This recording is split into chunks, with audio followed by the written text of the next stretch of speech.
Renovating Retirement with Charlie Jewett. Oh no, I think I'm about to have another episode. Hello, ladies and germaphobes. This is Charlie Jewett with the Renovating Retirement Podcast, coming at you with another episode, which if you're trying to time when the episodes come out, good luck. I have not been able to even do that myself. This episode is 111. Oh yeah, booyah. Americans don't work nearly long enough. Now, wait a minute. The last episode was called Americans Work Far Too Long. Am I contradicting myself? No. Actually, I set it up this way on purpose because I'm talking about two different things. Americans work too long at the full-time jobs that they hate or are hurting them because they don't realize they can retire. They're listening to a joker broker tell them they don't have enough money when really they have enough money if they just use annuities and guaranteed income instead of maybe income. Or they're worried about paying for healthcare, or they're worried about the penalties if you take money out before you're 59 and a half. In that last episode, 110, I went through all of those and showed people why and how they should retire immediately when their job's either hurting them or they just don't like it anymore. You get a new boss, you don't like them, whatever it is.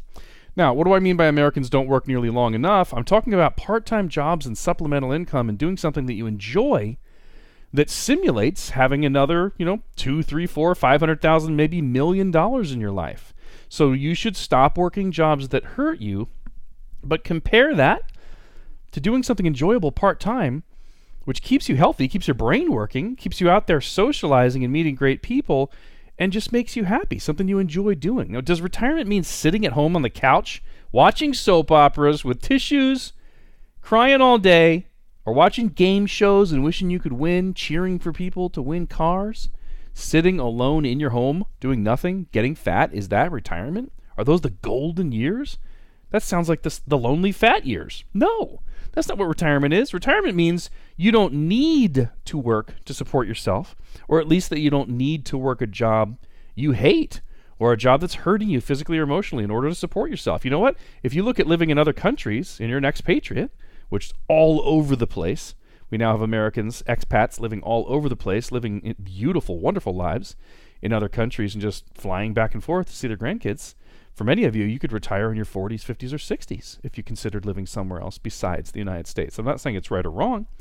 I'm saying you should never feel like a slave and be going to a job you hate or that's hurting you or your family when there are so many choices today, okay? You retire from full-time work, not from having an active, healthy social lifestyle. You're not going to retire from being a healthy social person. Let's talk a little bit about retirement income and how to think about it as an account balance. We're very used to thinking things like this. Do I have enough money to retire? Or how much should I save up before I can retire? How big a nest egg do I need? We're used to thinking in these account balance terms. What number do you need?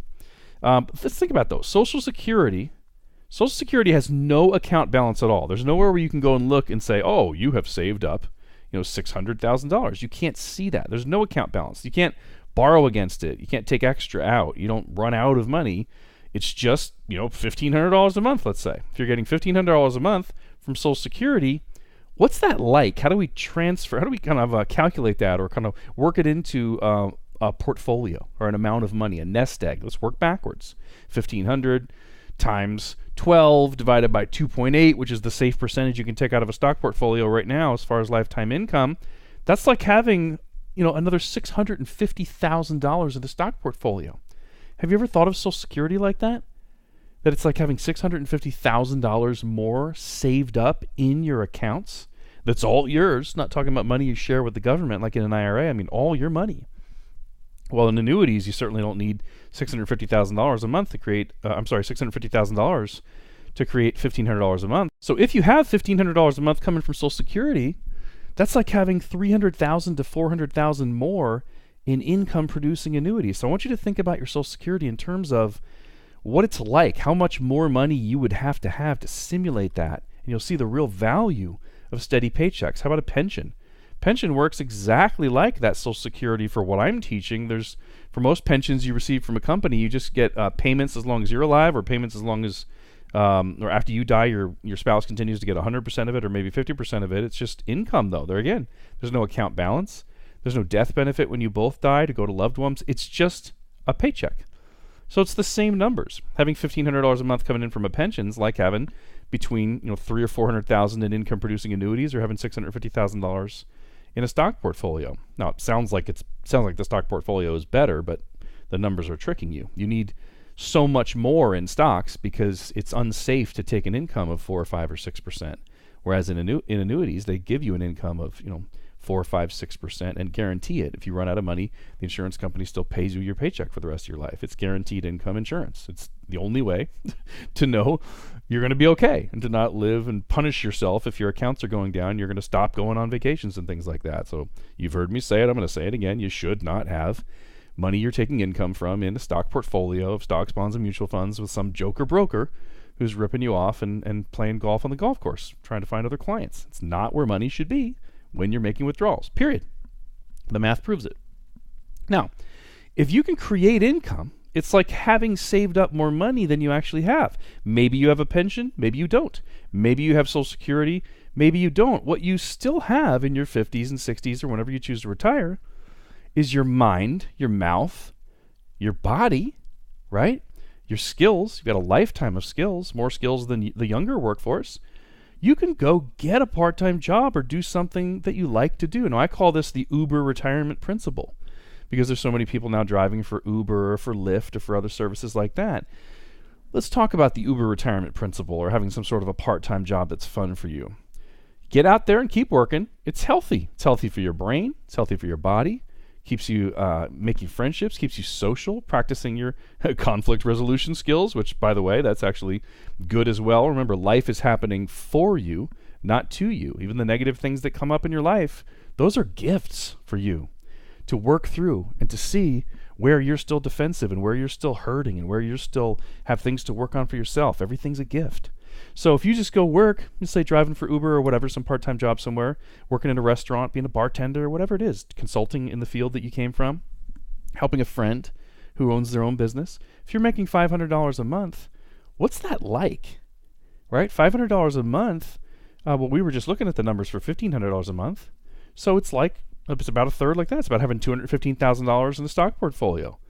Imagine having another $200,000, how long it would take you to save $200,000 more before you quit your job. You have to be making a pretty high income to save $215,000 more dollars. Let's say you were saving 20% of your income. That might take you another 8, 9, 10 years.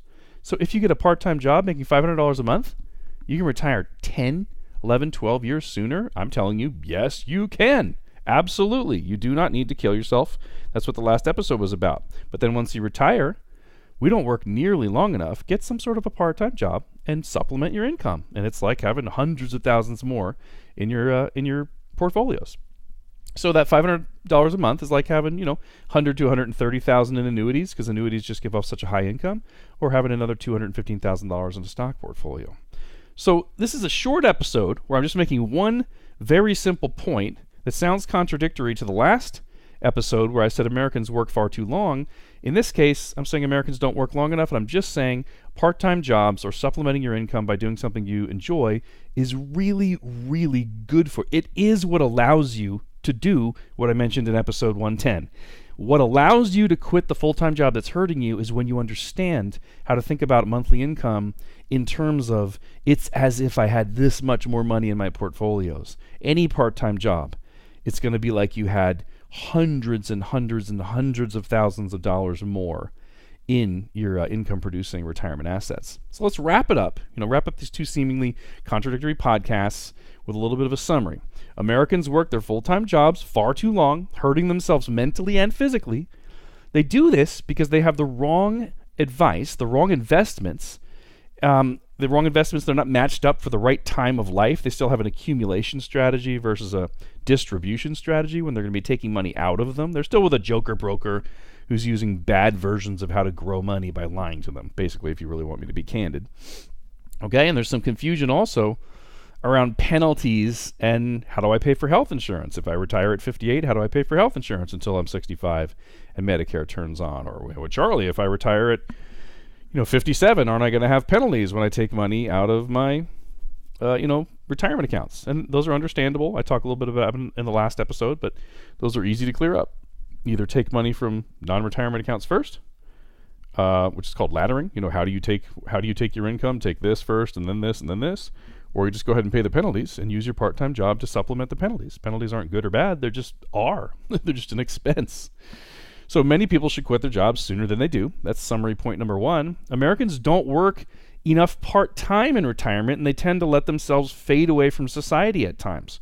Working a part-time job that you truly enjoy is healthy for you physically, mentally, and financially, and can improve your quality of life dramatically. The idea is not to just sit on a couch and let your body die so that you're dead by your 70s. We want to get a nice, long life, 80s, 90s, 100s, by keeping an active lifestyle the way people were meant to be. If you go back and look at when we all lived in the woods, you're outside in the sun, drinking filtered water, eating organic fruits, vegetables, and meats, and using your body. We live inside, eating processed foods, and not using our bodies. It's pretty straightforward. Don't sit on the couch and do nothing. Keep active, right? Get the right advice. Summary point number 3, get the right advice. Stop working when you can or when you want to, and find something that you love to do. That's what I'm talking about. If you'd like help knowing when you can retire, how could you possibly know when you have enough money or don't have enough money if someone's not showing you in-case income increase, if they're not doing the income portion of your plan, or they're trying to do it from somehow just random withdrawals from your stock portfolio that might go up or might go down, you will never know when you can retire. If you'd like help with that, just get in touch. Charlie at JewettWealth.com, CHARLIE at JewettWealth.com, JEWETT, wealth.com. Myself or somebody on my team will jump on the phone with you, do a webinar, do a Zoom meeting where we're looking into each other's eyes. Oh, we don't have to do that, but some of my clients like to sit down and have the video going on the meetings. We'll just walk you through the simplest and most effective financial plan I've ever been able to find. Take the money in your life, split it into 3 different pieces. In-case accounts for emergencies, income accounts for paying your bills, and increase accounts for covering inflation, medical expenses that you don't know what they're going to cost, and then inheritance with whatever's left over or whatever you must leave behind if you have a fixed amount you want to leave. In-case, income, increase is the way you build a financial plan. I even have 6 videos. You guys don't even know about this yet because I did it for a TV show in Hawaii. I have 6 videos where you can sit in the comfort of your own home and walk yourself through creating your own financial plan. Just go to www.jewettwealth.com/design, DESIGN, jewettwealth.com/design. Get in touch, Charlie at jewettwealth.com. Go to jewettwealth.com/design, build your own retirement plan. Get on the email, get in touch with me and say, I want your help, and I will be happy to help you or have somebody on my team help you. Other than that, I think you people are the best. And it's almost Father's Day, so happy Father's Day, all you dudes with babies or kids or older kids or whatever. All you dads, happy Father's Day. Ciao. Renovating Retirement with Charlie Jewett. That's all, folks.